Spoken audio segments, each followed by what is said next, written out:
지난 화요일 잘 아는 후배 한 명과 전화 통화를 했습니다. 전화 통화를 하면서 이런 이야기 저런 이야기를 주고받다가 최근에 국가인권위원회 위원장을 임명하기 위해서 국회 청문회를 했던 이야기를 했습니다. 그때 후보자가 안창호 씨인데, 안창호 씨, 모 당의 국회의원이 안창호 씨에게 그런 질문을 했습니다. 후보자는 동성애를 반대하고 창조론을 믿는데 국가인권위원회 위원장으로서 적합하지 않다고 생각합니다. 어떻게 생각합니까? 이렇게 물었더니 이 안창호 씨가 조금도 망설이지 않고 자신의 소신을 밝힙니다. 나는 태초에 하나님이 천지를 창조했다는 사실을 믿기에 동성애는 반대하고 창조론은 믿습니다. 그렇게 이야기를 했습니다. 그 이야기를 하다가 이제 그 후배가 그렇게 이야기를 하는 겁니다. 자기는 그 청문회를 보고 좀 아쉽다는 생각이 들었다는 거예요. 조금만 또 지혜롭게 이야기했으면 오히려 이렇게 불신자들의 이 거부 반응이 좀 덜했을 거다. 그런 이야기를 하는 겁니다. 그런데 제가 그렇게 이야기했습니다. 아니다.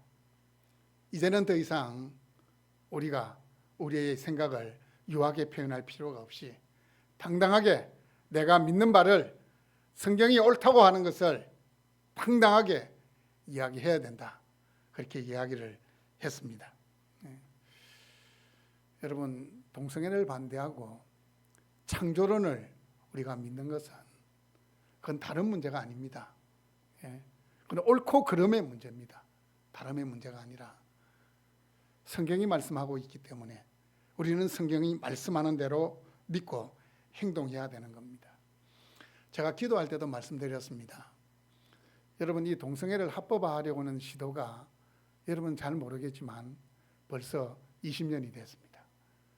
한번 국회에 한 건을 올렸다가 다시 불기되면 또 밑으로 내려왔다가 계속 올라옵니다.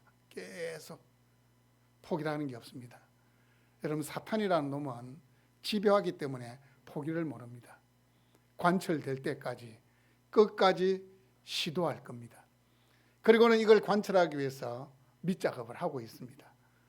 그게 지금 초등학교 이 학생들을 대상으로 하는 차별금지법을 통과시키려고 하는 이것도 그 일환이라는 사실을 알아야 됩니다. 여러분, 우리는 그런 이야기를 합니다. 그런 세상들을 이렇게 세상이 그렇게 급변하게 돌아가는 것을 보면서 참 신앙생활하기 힘들다. 21세기 참 신앙생활하기 힘들다. 아닙니다, 여러분. 지금 우리가 살아가고 있는 이 대한민국 역사상 그 어떤 나라보다도 신앙생활하기 좋은 나라입니다. 지금 이 유다서가 기록되었던 이 초대교회 시절 이 주후 서기 한 70년, 80년대를 살아갔던 그분들은 사활이 걸린 문제였습니다. 예수 믿는 것은 생사의 갈림길에 놓이는 겁니다. 그럼에도 불구하고 이분들은 자신의 신앙을 굽히지 않았습니다. 제가 계속 말씀드리잖아요. 안으로는 영지주의 이단들이 교회 안에 들어와 가지고 사람들을 미혹했습니다. 신앙을 흔들어 놓는 겁니다. 그리고 함께 살고 있는 유대인들이 배교자라고 핍박을 하는 겁니다. 뿐만 아니라 나라적으로는 이 로마 제국이기 때문에 로마 제국에서 또 신앙을 핍박하는 겁니다. 더욱이 이 유다서가 기록되던 이 시기가 주 70년에서 80년 정도로 보는데 주 81년 로마 황제의 도미티안이라는 사람이 황제가 됩니다. 그전에도 로마 황제는 자기를 신이라고 했습니다. 자기를 주라고 부르라고, 주님이라고 부르라고 했습니다. 그런데 이 도미티안이 왕이 되면서 그게 더 가혹해지는 겁니다.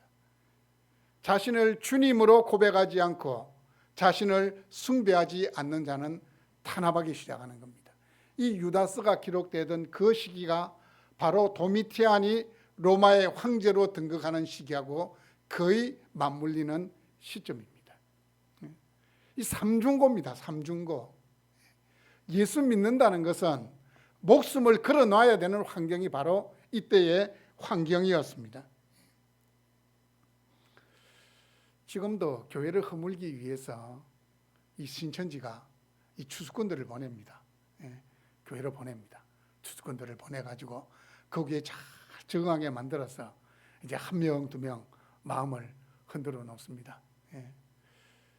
예전에 아프교에서 사역할 때 제가 처음 가서 한 2011년도, 12년도만 하더라도 신천지가 이 교회 안으로 많이 들어와가지고 주일마다 간혹 광고 시간에 영상에 띄우면서 그 사람의 사진을 보여주고 이 사람은 신천지에 빠져있기 때문에 우리 교회에서 출교를 명하고 이 교제나 이 사귐을 그만다 이렇게 이 영상에 띄웠던 적이 있습니다. 여러분 지금도 신천지는 아주 이렇게 활발하게 지금 활동을 하고 있습니다. 울산교회에 있다가 신천지에 빠진 한 성도가 있는데 추석 때 저한테 카톡으로 문자 메시지를 보낸 겁니다. 행복한 추석 보내시라고. 자기 신천지를 선전하는 문구를 막 쫙 장하게 보냈어요. 제가 이걸 어떻게 할게 하다가 그래 이 답변을 해줬어요. 이 답변을 해줬더니만 아주 이제 예의 있게 그리고 추석 인사해 주셔서 고맙다. 그런데 아직도 신천지에 있냐? 신천지에서 나왔으면 좋겠다. 이랬더니만 또 뭔가를 이렇게 보낸 겁니다.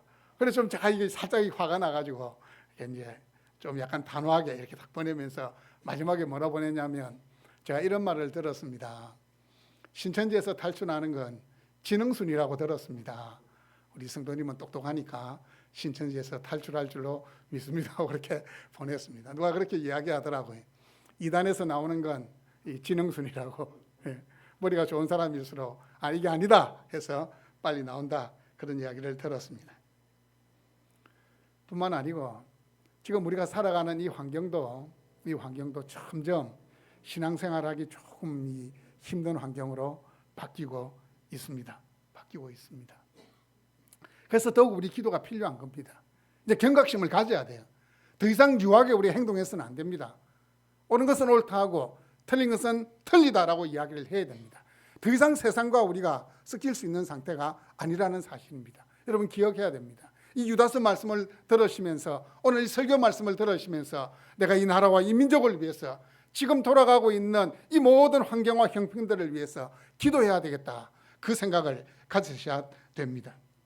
먼저 생각해 볼 것은 이 유다서를 이 기록한 사람이 누구겠습니까? 유다서는 유다라는 이름이 나오니까 유다가 기록했다. 여러분 성경에서 유다 하면 제일 먼저 떠오르는 사람이 누굽니까? 우리는 가룟 유다가 제일 먼저 떠오릅니다. 구약에서는 이렇게 야곱의 아들이었던 유다가 떠오르기를 하지만 그것 빼고는 가룟 유다, 가룟 출신 유다가 제일 먼저 이렇게 떠오르는데, 그런데 이 유다서를 기록했던 이 유다는 가룟 유다일 리가 없잖아요. 가룟 유다는 자기에서 죽었잖아요. 이게 이제 75년 정도, 연도가 한 75년, 예수님께서 부활하시고 승천하신 다음 한 45년 정도 지난 뒤에 기록된 성경인데, 예수님의 동생 유다가 기록한 성경입니다. 여러분 예수님의 동생이었던 분이 또 기록한 성경 하나 더 있었습니다. 야고보입니다. 야고보도 예수님의 동생이었던 야고보가 기록을 했고, 이 유다서도 예수님의 동생이었던 유다가 기록을 했습니다. 자, 이 유다가 자기를 소개할 때 어떻게 소개하고 있습니까? 1절을 보시면 예수 그리스도의 종이요 또 야고보의 형제, 예수 그리스도와 야고보라는 것을 동시에 언급하고 있습니다. 마태복음 13장 55절 말씀해 보시면 예수님의 동생들 이름 4명이 나옵니다. 야고보, 요셉, 시몬, 유다. 이건 이제 순서적으로 이렇게 기록했다 생각하면 유다는 제일 막내입니다. 제일 막내였던 이 유다가 유다서를 기록한 겁니다. 여러분 예수님의 동생들이 제일 처음에 예수님을 메시아로 믿었습니까? 안 믿었습니다. 예수님의 친척들이 예수님께서 사역하고 있는데 우르르 몰려왔습니다. 그때 학자들은 예수님의 동생들도 함께 왔다고 이야기를 합니다. 뭐 때문에 몰려왔습니까? 예수가 제일 맏형으로서 아버지가 없으면 뭐가 돼야 됩니까? 예. 그 가정을 위한 호주가 돼야 되고 보호자가 돼야 되는데, 아니 나이 30이 되더니만 갑자기 가출을 한 겁니다. 가출을 해가지고 이 동네 저 동네 떠돌면서 막 동네를 떠돌기 시작하는 거예요. 그 친척들의 눈에는 이 예수가 이렇게 약간 정신이 좀 나간 사람처럼 보이는 거예요. 그래 동생들 4명을 앞장 세우고 이 예수님 붙들러 온 거예요. 이제 제발 정신 챙겨라, 가정을 돌봐야 안 되겠냐, 이 이야기 하려고 친척들이 우르르르 몰려왔습니다. 동생들도 그랬습니다. 예수님 믿지 않았어요. 그런데 언제 예수님을 메시아로 믿게 됩니까?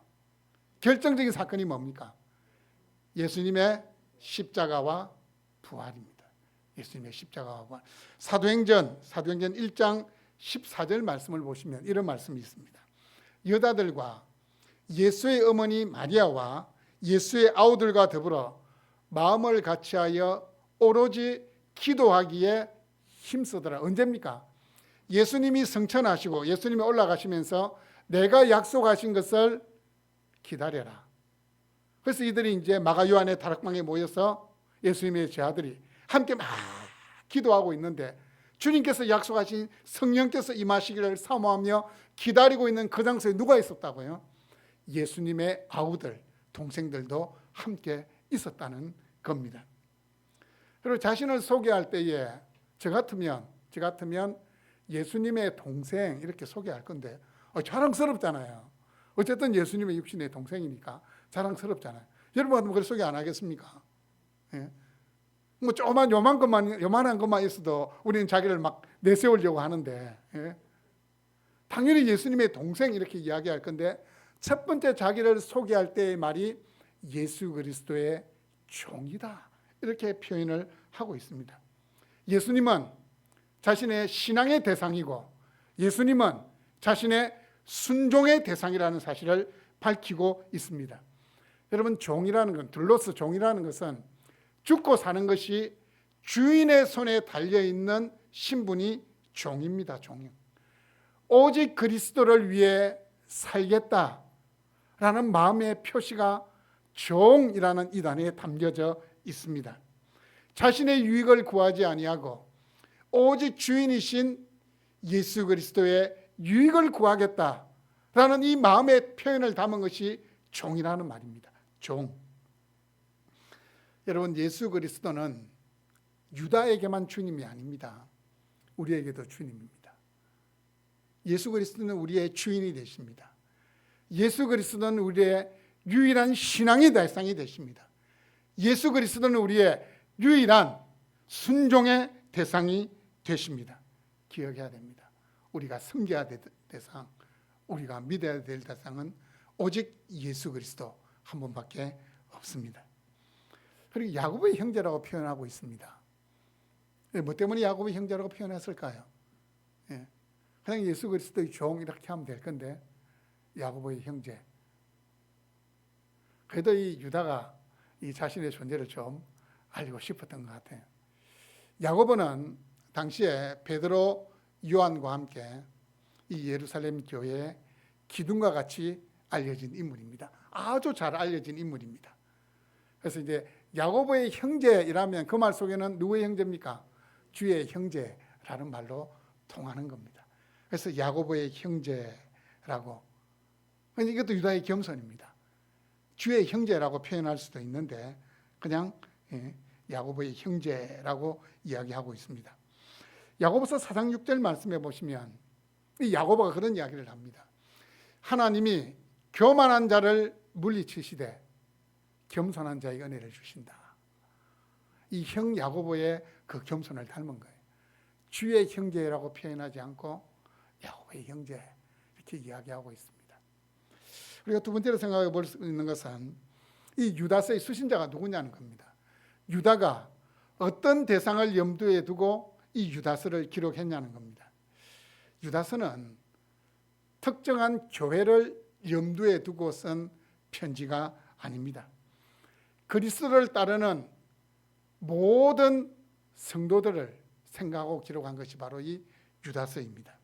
그래서 어떤 학자는 이야기합니다. 유다서는 교회를 깨우는 불의 십자가다, 이렇게 이야기합니다. 왜냐하면 그 내용을 보면 교회에 침투한 거짓 교사들의 정체와 그들의 역할을, 그들의 악행들을 낱낱이 폭행하는, 낱낱이 폭로하는 이 거침없는 논리로 이 성경을 기록했기 때문에 교회를 깨우는 불의 십자가다.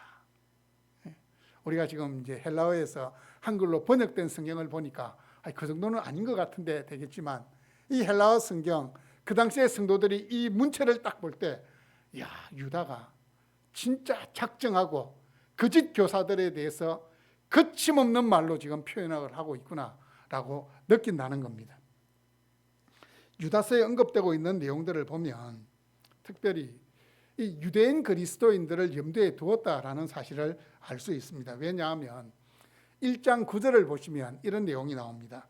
천사장 미가엘이 모세의 시체에 관하여 마귀와 다투어 변론할 때에 감히 비방하는 판결을 내리지 못하고 다만 말하되 주께서 너를 꾸짖으시기를 원하노라 하였거늘. 여러분, 이 내용은 어디 나오는 내용이냐면 이 성경에 나오는 내용이 아닙니다. 성경이 나오지만 이 내용은 위경 중에 하나인 에녹스라는 그 내용 가운데에 이 내용이 나오고 있습니다. 그리고 1장 14절에 나오는 내용은 1장 14절에 나오는 내용은 죄송합니다. 1장 9절에 나오는 내용은 모세의 성천기라는 위경에 나오고 1장 14절에 나오는 내용은 에녹스라는 위경에 기록된 내용입니다. 아담의 7대 손 에녹이 이 사람들에 대하여도 예언하여 이르되 보라 주께서 그 수만의 거룩한 자와 함께 임하였나니. 유다가 이 성경을 기록하면서 정경이 아닌 위경에 나오는 내용을 인용해서 기록을 했습니다.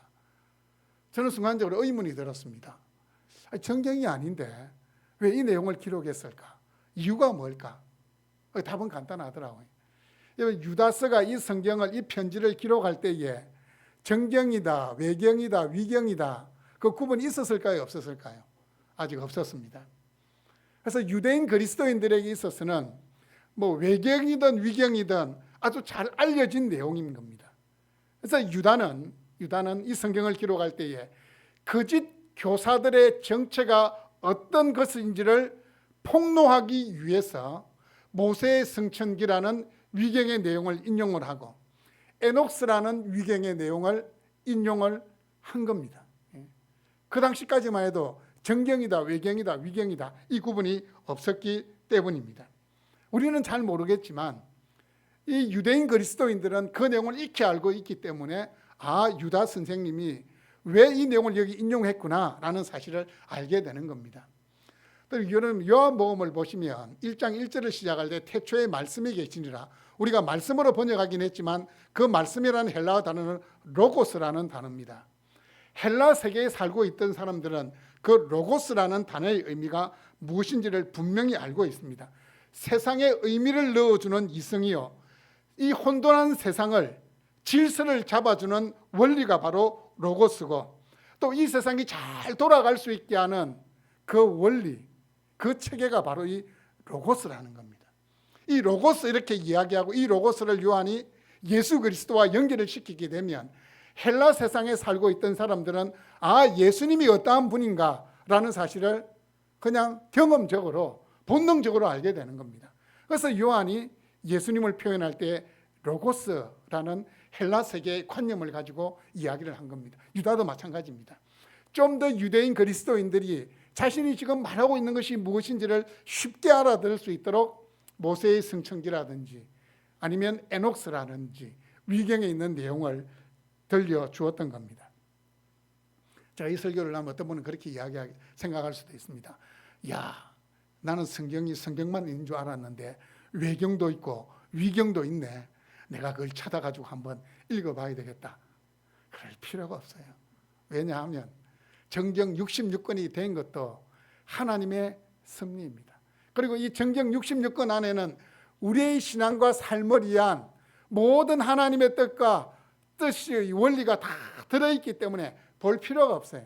그리고 외경이나 위경을 정경 안에 들어오지 못하게 하신 것은 이유가 있습니다.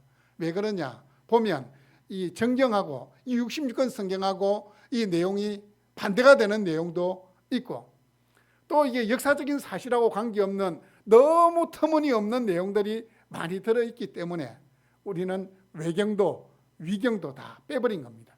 천주교에서는 외경을 집어넣었습니다. 그래서 천주교 성경은 75권인가가 아마 될 겁니다. 우리는 66권이지만 굳이 뭐 내가 외경을 읽어야 되겠다, 위경을 읽어야 되겠다, 여러분 그렇게 생각하지 마십시오. 이제 뭐 말씀을 연구하는 학자들은 참고하기 위해서 할 수도 있겠지만 우리의 신앙을 위해서 전혀 도움이 되지 않습니다. 유다는 자신의 편지를 이렇게 받게 될 수신자들을 이런 말로 표현합니다. 부르심을 받은 자, 하나님 아버지 안에서 사랑을 얻고 이 사랑을 얻은 자라는 말입니다. 또 예수 그리스도를 위하여 지키심을 받은 자, 이렇게 이야기를 하고 있습니다. 여러분, 이 표현은 예수 믿는 우리가 어떠한 존재인가를 보여줍니다. 첫 번째 표현이 우리는 부르심을 받은 자들이라고 이야기합니다. 우리가 누구라고요? 우리는 부르심을 받은 자입니다. 예수님을 통해서 이 세상에서 거룩한 하나님의 백성으로 살아가도록 우리는 부름을 받은 자들입니다. 하나님의 초대를 받은 자들입니다. 여러분, 이 하나님의 초대장 아무나 안 줍니다. 아무나 안 줘요.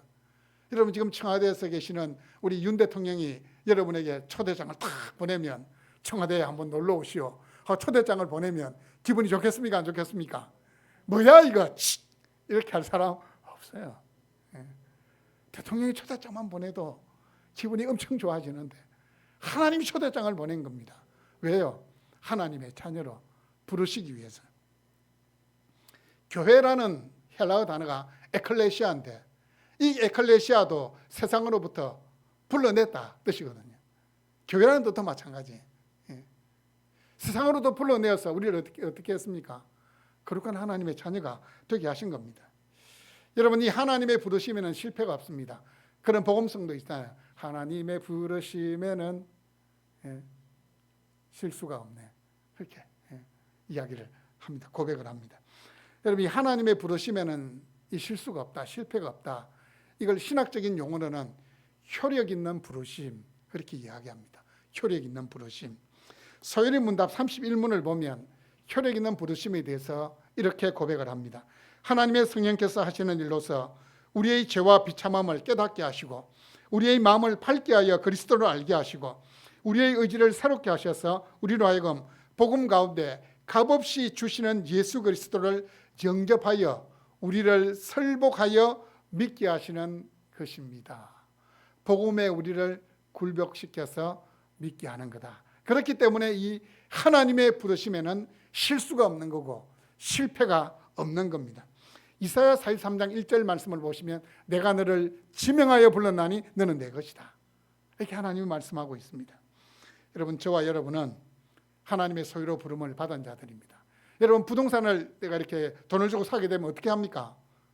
이 소유권을 등기를 내가 이전을 해야 되잖아요. 하나님이 우리의 소유권을 마귀에게서 자신에게로 이전시켰습니다. 딱 가져와가지고 내 거다 이전을 시켰습니다. 그게 부르심을 받은 자라는 그 의미라는 사실입니다. 이 부르심은 하나님의 사랑이 다음이 없는 것처럼 영원합니다. 한번 하나님의 백성이 되면 영원한 하나님의 백성이 된 줄로 믿으시기를 바랍니다. 둘째는 우리는 하나님의 사랑을 입은 자들입니다. 요한일서 4장 19절 말씀을 보시면 우리가 사랑함은 그가 먼저 우리를 사랑했기 때문이다 말씀합니다. 나는 내가 우리 주님을 먼저 사랑했다 생각했어요. 천만에요. 주님이 주 예수 내가 알기 전 날 먼저 사랑했네 찬양하고 있잖아요. 주님이 우리를 먼저 사랑해 주셨습니다. 여러분, 주님의 사랑은 내가 주님 알기 전에, 내가 태어나기도 전에 주님이 우리를 먼저 사랑해 주셨습니다. 근데 그 주님은 우리를 사랑하시되 끝까지 사랑하십니다. 여러분, 사랑을 입었다 이 말은 과거에 우리에게 주셨던 그 사랑이 계속해서 부어지고 지속되고 있다는 사실을 보여주는 단어가 사랑을 입었다 이 단어입니다. 그리고 사랑을 입었다 이 단어를 다르게 해석하면 거룩해졌다라는 의미가 있습니다. 자, 여러분, 우리가 하나님의 사랑을 받으면 우리가 어떻게 됩니까? 우리 어떻게 됩니까? 거룩해지는 겁니다. 하나님께서 죄와 허물을 가리워 주셨기 때문에 우리는 그렇게 지는 겁니다. 여러분, 예전에 조선시대 왕들에게는 수많은 궁녀들이 있었습니다. 예. 물론 이제 뭐 이렇게 왕후가 있겠지만 궁녀들이 있는데, 그 궁녀 중에서 한 명이 만약에 성혼을 잊게 됐다. 그럼 하루아침에 뭐가 됩니까? 그날 아침이 되면 그 궁녀는 신분이 달라지는 겁니다. 하루아침에 신분이 달라지는 거예요. 우리도 마찬가지입니다. 예수 믿는 순간 우리는 하나님의 자녀, 거룩한 백성이 되는 겁니다. 하루아침에 신분이 달라지는 겁니다. 우리가 거룩한 자다, 제가 계속 설교 준비하다가 묵상하는 가운데 그 생각이 들었어요. 시조가 하나 딱 떠오르는 거예요. 어떤 시조가 떠오르는 거예요? 까마귀 싸우는 꼴에 백로야 가지 말라. 들어봤어요? 못 들어봤습니까? 예. 건묵자흑, 건주자적이라는 사자성어가 있습니다. 무슨 말입니까? 붉은 것을 가까이 하면 붉게 되고, 검은 것을 가까이 하면 건묵자흑, 검어진다. 예. 우리는 어떤 사람들입니까? 세상에서 다르게 살고, 다르게 행동하고, 다르게 말하고, 다르게 생각하도록 부름받은 하나님의 자녀입니다. 우리는 까마귀가 아니고 뭡니까? 백로입니다. 백로. 우리는 백로예요. 예. 우리는 오리들 가운데에 섞여 있던, 하지만 미운 오리 새끼예요. 예. 자기가 백조인 줄 모르고 있었던 미운 오리 새끼와 같은 존재입니다. 미운 오리 새끼가 어떻게 됩니까? 구박받잖아요. 다르게 생겼다는 것 때문에. 예. 혹시 여러분 세상에서 누군가 여러분에게 무시하고, 아니면 여러분의 어떤 행동에 대해서 질타하는 말을 하게 되면, 분명히 내가 바르게 행동했는데도 내가 다르기 때문에 그렇구나, 내가 거룩한 하나님의 백성이기 때문에 그렇구나 생각하시기를 바랍니다. 하나님께서 우리에게 영원한 생명을 주셨기 때문에 하나님은 우리를 지키십니다. 이 세 번째로 생각할 것은 우리는 예수님을 위하여 지키심을 받은 자들입니다. 위하여라는 이 말은 말미암아라는 단어의 뜻하고 똑같습니다. 다시 말씀드리면 우리는 예수님으로 말미암아 지키심을 받은 자들입니다. 예수님은 우리에게 영원한 생명을 주시기 위해서 자신의 목숨을 드렸습니다. 지키심을 받았다는 것은 하나님의 소유가 되어서 영원히 그 상태에 머물러 있는 것이 지키심을 받았다는 겁니다. 여러분, 이것을 신학적인 용어로, 오늘 신학적인 용어를 두 개 이야기합니다. 첫 번째는 효력 있는 부르심, 두 번째는 성도의 견인. 칼빈의 5대 교리 가운데 제일 마지막이 성도의 견인입니다. 하나님이 한번 우리를 구원해 주시면 그 구원이 유효하도록 계속해서 사랑과 은혜를 베풀어 주셔서 마지막에 그 영광의 하나님 나라에 들어갈 수 있게 주신다는 것이 성도의 견인, 성령께서 우리를 이끌어 주시는 겁니다. 성령께서 붙잡아 주시는 겁니다. 내 의지와 내 결단이 강해서가 아니고 성령께서 나를 붙잡아 주시기 때문에 성도의 견인입니다. 빌립보서 1장 6절은 말씀합니다. 너희 안에서 착한 일을 시작하신 이가 그리스도 예수의 날까지 이루실 줄을 내가 확신하노라. 세 번째로 생각해 볼 것은 유다서의 핵심 내용이 무엇인가입니다. 유다서의 핵심 내용. 이 3절 말씀해 보시면 사랑하는 자들아 우리가 일반으로 받은 구원에 관하여 내가 너에게 편지하려는 생각이 간절하던 차에 성도에게 단번에 주신 믿음의 도를 위하여 힘써 싸우라는 편지로 너희를 군하려야 할 필요를 느꼈노니, 이 유다가 이 구원에 대해서 우리가 받은 이 구원이 얼마나 어마어마한 은혜인지를 이렇게 써서 교회들에게 보내려고 했는데, 처음에는 구원에 대해서 이 편지를, 구원의 이 내용에 대한 것을 편지로 쓰려고 했는데 갑자기 편지의 내용을 바꾸었다는 겁니다. 뭐로 바꿨습니까? 믿음의 도를 위하여 힘써 싸우라. 왜 그렇겠습니까?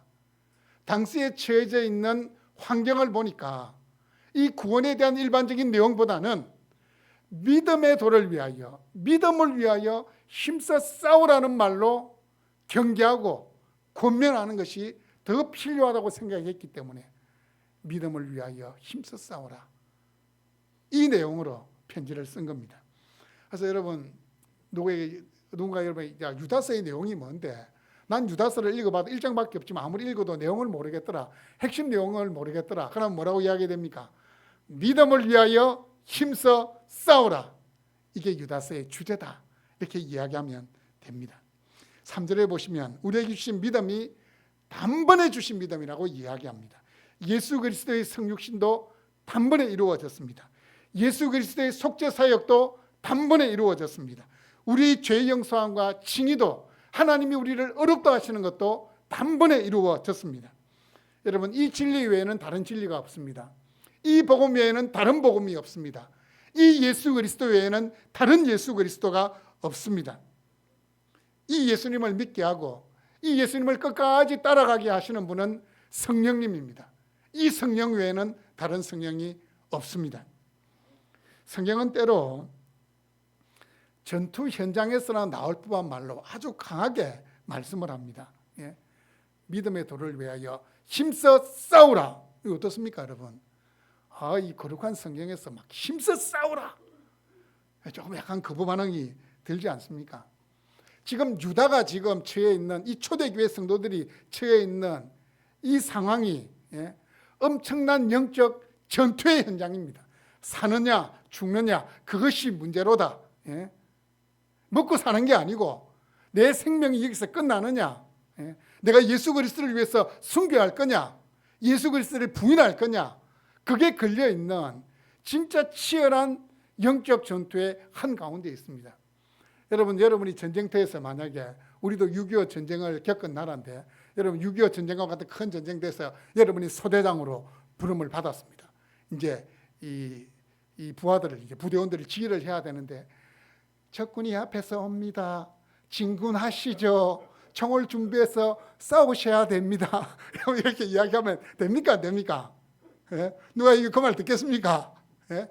돌격 앞으로 하든지, 예? 죽고자 하는 자는 살 것이요 하든지, 자유를 위하여 내 부모와 형제를 위하여 뭐 이렇게 하든지 사실 결단하고 있는 모습을 보여줘야 되지 않겠습니까? 유다도 지금 마찬가지입니다. 믿음을 위하여 힘써 싸우라라고 이야기하고 있습니다. 디모데전서 6장 12절 말씀을 보시면 믿음의 선한 싸움을 싸우라, 영생을 취하라, 아주 강하게 이야기하고 있습니다. 여러분, 우리 믿음의 싸움이 왜 선한 싸움일까요? 나의 유익과 나의 영광을 위한 싸움이 아니기 때문입니다. 하나님을 위한 거기 때문에, 하나님의 유익을 위해서 하나님의 영광을 위한 싸움이기 때문에 믿음의 싸움은 선한 싸움입니다. 영지주의 이단의 거센 도전에 직면해 있는 그리스도인들을 향하여 믿음의 선한 싸움을 싸우라, 힘써 싸우라, 이렇게 이야기를 하고 있습니다. 힘써 싸운다는 것은 격렬하게 치열하게 싸우는 겁니다. 이 힘써 싸우라, 전쟁터나 이 운동할 때 쓰던 용어인데, 그리고 이 힘써 싸운다는 것은 승리할 때까지 계속 싸우는 것이 힘써 싸움. 한번 쨍쨍쨍 하다 끝나는 게 아니고 적군을 완전히 물리칠 때까지 끝까지 싸우는 것이 힘써 싸우는 겁니다. 여러분, 이단이 난무하고 악한 영이 판을 치고 성적인 타락을 부추기는 문화들이 우후죽순처럼 계속해서 생겨나는 것이 우리가 살아가고 있는 이 대한민국이고 특별히 이 울산 땅입니다. 우리가 울산 땅을 여러분 어떻게 생각하십니까? 제가 설교 때마다 간혹 이야기합니다. 울산이 산업의 수도라고 이야기하고 다른 도시보다 현금이 많은 도시다, 살기 좋은 동네다. 천만에요. 영적으로 정말 지저분한 동네가 이 울산이라는 동네입니다. 제가 말씀드렸죠. 6대 광역시 가운데에 불교 신자 비율이 제일 높은 도시가 울산입니다. 여전히 요 신정동 만든 우리 길 하나만 건너가면 온갖 선녀 도사들이 다 모여 있습니다. 저곳에 다 모여서 살아요. 또 바다를 끼고 있기 때문에 이 민간신앙, 무속신앙이 아직도 흥행하고 있는 것이 이 울산입니다. 울산이 또 밤의 문화가 발달되어 있는 곳입니다. 그곳에서 우리가 살아가고 있기 때문에 우리가 영적으로 경각심을 가져야 돼요. 믿음의 싸움을 싸우라. 믿음의 싸움을 힘써 싸우라는 이 말씀을 나를 위한 말씀으로 받아들여야 되는 겁니다.